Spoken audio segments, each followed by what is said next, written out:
always my favorite part of the summit for two reasons.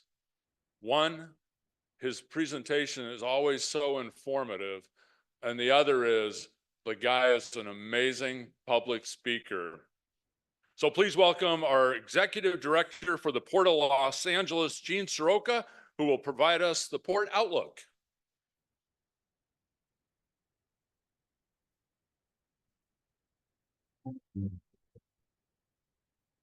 Thanks, Wink. I don't know how you live up to that. I've been given about 12 minutes to share with you the state of the Port of Los Angeles. We'll talk a little bit about the business, the work we do in our community, and our environmental stewardship. But more importantly than that, I want to leave a little bit of time to open it up for questions, comments, and advice, because every year, whether it's the instructors, the faculty, the business community, or the students, we always have a big time conversation here. So I went to the Nick Bias School of Presentations. I have one slide. And as we said earlier, we try to get to the point really quickly. So on the business side of the Port of Los Angeles, we've never been busier, cleaner, safer, or more enjoyable to visit than we are today. Year to date, we're up 18%. Last year looked a little bit different, lower comps, but the business of the Port of Los Angeles is strong. And for some underlying reasons. The nation's economy continues to go beyond expectations of the most ardent observers. Just this morning, consumer spending was up 1% month over month on a clip like we've never seen before. There are underlying currents geopolitically that are impacting our port's business as well. A protracted labor negotiation on the East Coast has had some importers and exporters fractionally shifting cargo our way.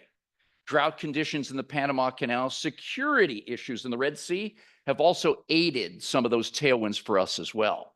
But the bottom line is that the people who move this cargo are doing it better than ever. We look at a morning dashboard of port vital statistics every day, and I report to you that the cargo movement is at or better than it was before the COVID pandemic and that rush of cargo that came our way. And it's because of the women and men of the International Longshore and Warehouse Union that we keep that cargo moving every day. These were folks that were on the job 6 days a week on average during the pandemic, moving record-breaking amounts of cargo and propelling this US economy. And I know they don't like this a lot, but today, two of my friends are here. Two friends who continue to be selfless in their actions and their activities, who lead the community and lead the work that happens on the docks. And if these two guys, I know I'm going to get the business after this, but Danny Miranda and Mike Trudeau, would you please stand up and be recognized?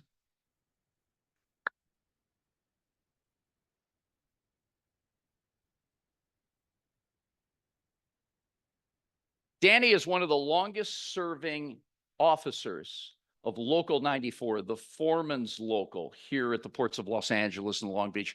And Mike Trudeau has been vice president, advisor, and key driver of initiatives for so long at this Local 94. Gentlemen, I thank you very much for coming today, and thank you and your members for what you do every day.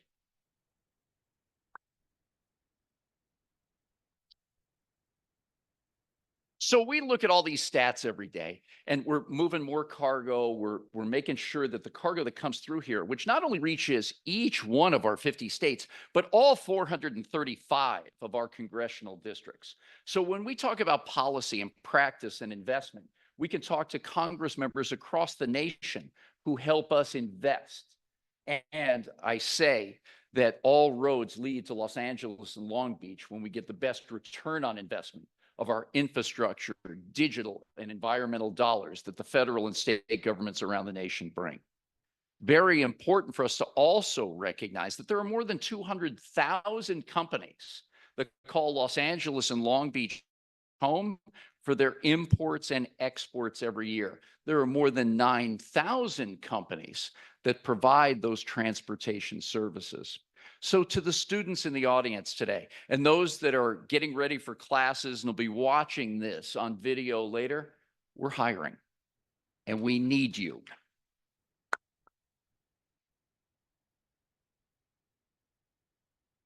Dina Arian-Zalen is here today. Dina is our Deputy Executive Director of what we call development, an engineer by trade, a proud Trojan alum. Dina heads up the largest single bureau at the Port of Los Angeles, more than 450 employees that design, build, and deliver our infrastructure projects across the Port of Los Angeles. Dina, would you please be recognized?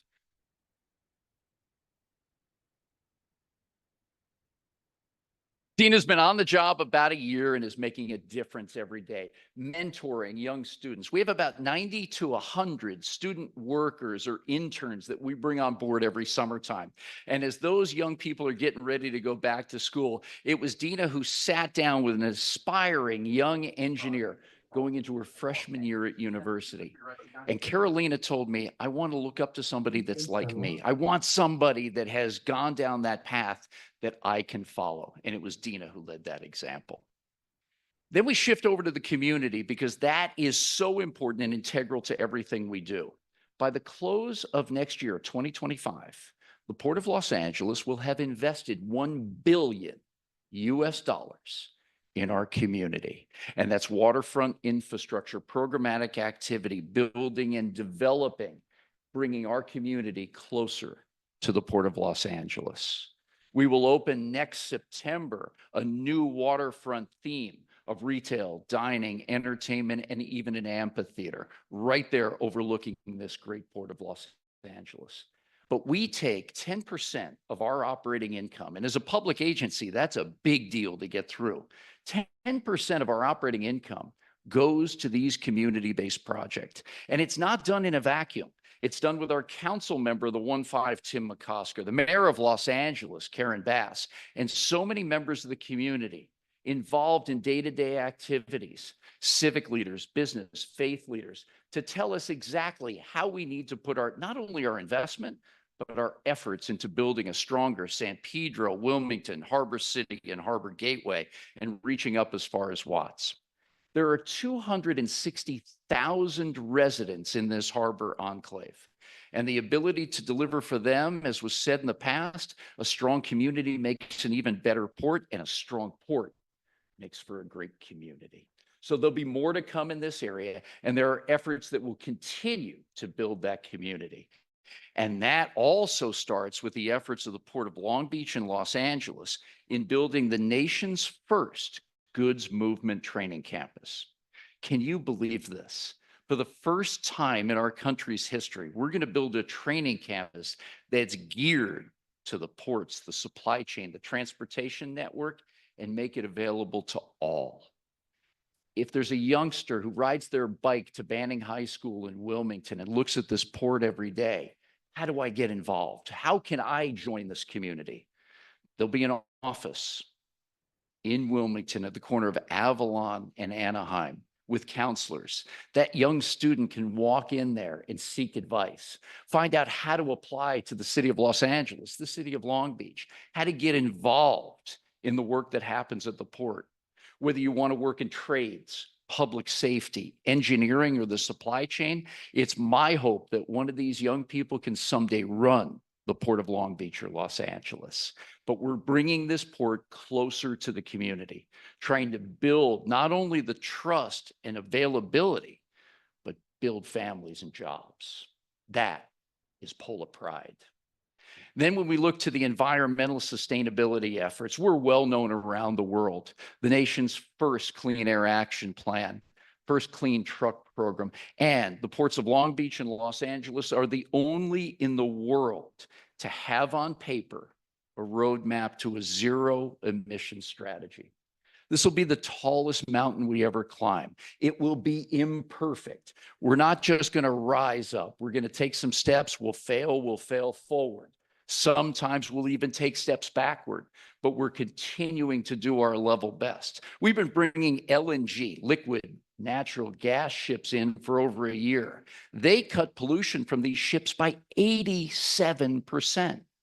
In 2 weeks, we'll bring the first methanol ship into the Port of Los Angeles, who has a chance now to reduce emissions even more than that.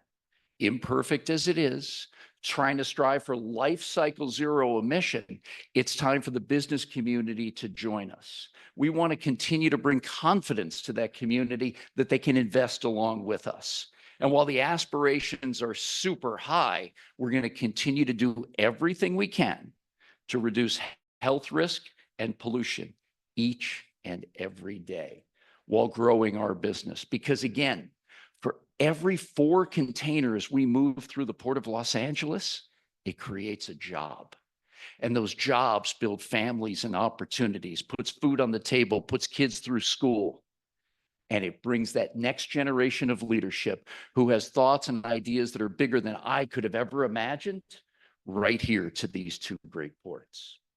So I'll leave it at that, open up the floor for any questions or comments. But again, for the 12th year, it is such a privilege to see everybody. We've got new faces and old friends in the audience. And thank you to Mayor Rex Richardson, Noel Hasagaba, Mario Cordero. I see President of the Harbor Commission for Long Beach, Bonnie Lowenthal here, who has been a civic icon for years. Thank you for all your support.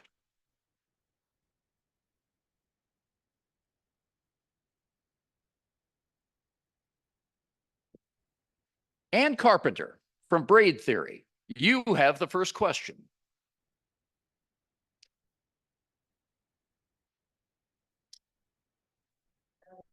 Put out here today, whether it's geopolitical disruption or COVID or drugs, etc., we will never have a situation ever again where supply chain is not disrupted. I mean, this is our future. So what do you see as the next thing that the partner is doing to continue the efforts you've been doing around Agile and facility support? Innovation is part of our DNA, Ann. And what's interesting to me, and not to be overly critical, but as I mentioned, all these milestones, the first Clean Air Action Plan, first Clean Truck Program, the first port in the nation to develop a cybersecurity operations center, the first in the world to bring to fruition a cyber resilience center with 24 private sector partners, including founding members of the ILWU. Who else has replicated what we've done? So as we embark on zero emission, as we're talking about battery electric heavy duty trucks, the Taylor Machine Works out of Louisville, Mississippi, just delivered 5 battery electric top handlers that were handmade, custom made for use in terminals at the Port of Los Angeles. What I don't find is others being fast followers or even followers. I was in Japan recently for a conference of international ports and harbors, and one of the ports was bragging about how they just introduced cold ironing, or the alternative marine power on the local grid.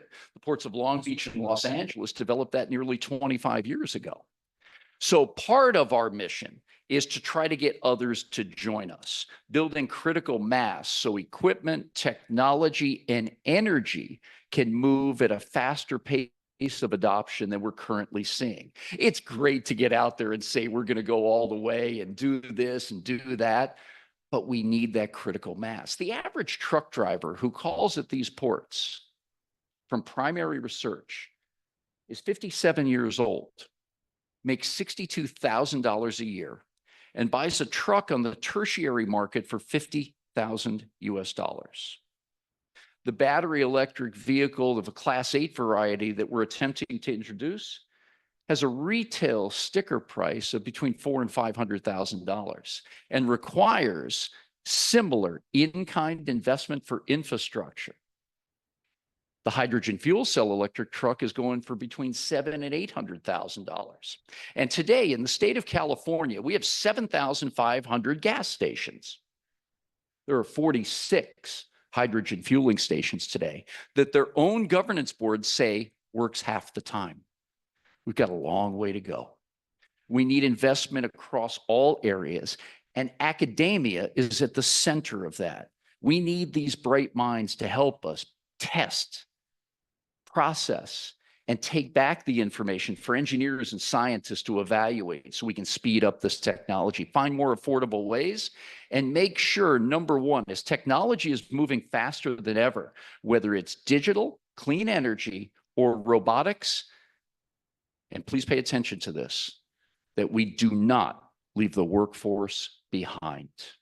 That's part of that training campus. That's part of our day-to-day efforts. These are people we go to the grocery store with, that we go to services with, that we live with as neighbors. We have to continue to propel the workforce to be able to meet the challenges of the future.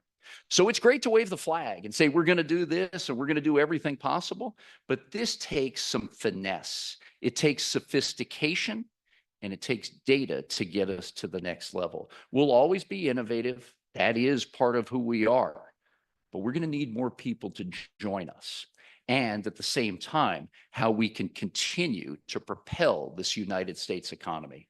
40% of our nation's imports come through this gateway. People around the country, from Main Street to Wall Street to my street, depend on us. And I appreciate it. Very thoughtful question. Certainly, we haven't answered everyone's questions. We have an Olympics theme going. 2028 Olympics going to have any impact on the ports? The next 4 years in Southern California, Wink, are going to be magical. An NBA All-Star game, a Super Bowl, the World Cup, the Olympics, the 38th Olympiad, and the Paralympics, all coming to Southern California over the next 4 years. It's going to be interesting because the '84 Olympic Games, led by Peter Ueberroth here in Los Angeles, are still on record the only games that made a profit. And that's interesting because it's not about corporate profit. Today, our friend Renata Simrall is still running the nonprofit organization LA84 that is contributing to parks, recreation, and youth sports to this day based on the profits from that '84 Olympiad. So we're going to continue to take those learnings and best practices. Mayor Richardson said last night that he was over in Paris along with Mayor Bass and so many other civic leaders to learn from the Paris Games and see what we could apply here. In our space, in the world that we live in logistics, life looks a little bit different than it did in 1984. We have the great Alameda corridor that runs from the ports up to the Transcontinental Railway in East Los Angeles that removed 200 grade separation. That means that kids on buses, people who are going to work every day, no longer have to wait at railroad crossings. They can keep going on their commutes while those trains pass. More than 100 trains every day, double stacked, 3 miles in length, leave these ports of LA and Long Beach to move cargo throughout the nation. We also in Los Angeles have every one of our marine terminals with on-dock rail facilities, eliminating some 32,000 truck moves a month. So as we look at planning for the Olympics, which will be said to be a zero-car, zero-emission Olympic Games, we've already done a lot of our part through investment and engineering technology to remove that traffic from the roads. So the Olympic spirit is with us. We're all pumped up and seeing what those 40 gold medals had done for the United States. But in our supply chain, we'll continue to need ideas to make sure that those games are as successful as we all envision. Thanks, Wayne. Appreciate it. Thank you, everybody.